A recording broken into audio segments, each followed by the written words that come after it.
તો જામનગરના મોટી ખાવડીમાં ફૂડ પોઈઝનિંગની ઘટના સામે આવી છે, જ્યાં લેબર કોલોનીમાં રાત્રિ ભોજન આરોગ્યા બાદ અનેક લોકોની તબિયત લથડી 100 થી વધુ મજૂરોને ફૂડ પોઈઝનિંગની અસર થતા જે હોસ્પિટલમાં લઈ જવાયા.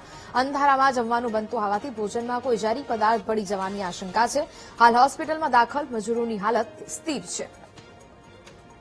રાત્રિ ભોજન આરોગ્યા બાદ મજૂરો બીમાર પડ્યા હોવાનું સામે આવ્યું છે. 100 થી વધુ મજૂરોને હાલ સારવાર આપવામાં આવી રહી છે. અંધારામાં ભોજન બનતું હોવાથી ભોજનમાં કોઈ ઝેરી પદાર્થ ભળી જવાની આશંકા વ્યક્ત કરવામાં આવી છે. હાલ હોસ્પિટલમાં દાખલ મજૂરોની હાલત સ્થિર હોવાનું જાણવા મળી રહ્યું છે. મોટી ખાવડીની આ ઘટના સામે આવી છે કે જ્યાં લેબર કોલોનીમાં મજૂરોની તબિયત અચાનક જ લથડી હતી. રાત્રિ ભોજન આરોગ્યા બાદ મજૂરો બીમાર પડ્યા હોવાનું સામે આવ્યું છે, જે તમામની અત્યારે સારવાર ચાલી રહી છે.